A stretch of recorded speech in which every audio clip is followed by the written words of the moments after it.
Assalomu alaykum usta akalar, musofirdan kuzatib turgan yurtdoshlar.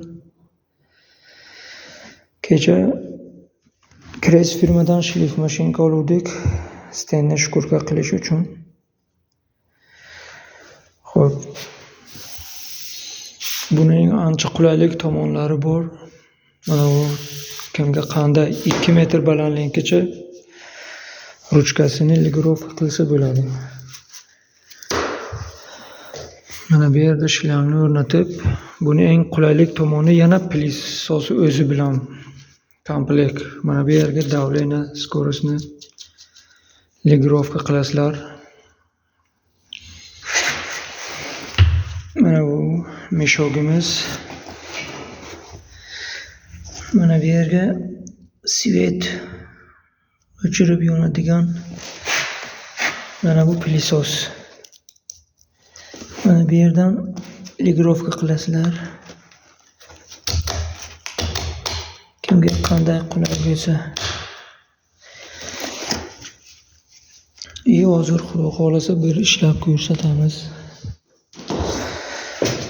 Mana bu skotch o'raganim shunchaki tozalik uchun. Toza turish uchun skotch o'rab qo'ydik. Mana skotch bilan yuraysizlar shunday qilib. Prozrachniy skotch bo'lmaydi, sababi dog' bo'lib qoladi mana. Bu yerdan svet yonib o'chadi, bitta ishlab ko'rsatamiz xudo xolasa.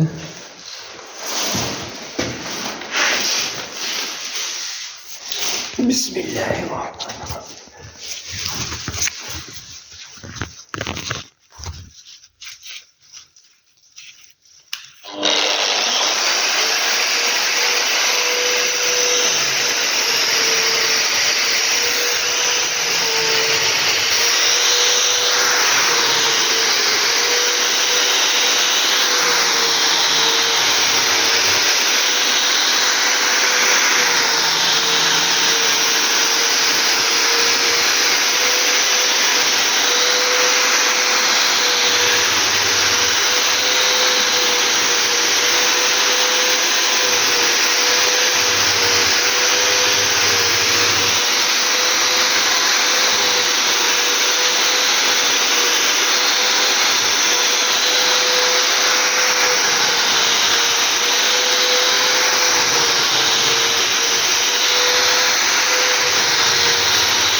Pilisosini yoqib qo'ydik, changni tortadi. Hech qanaqa chang yo'q.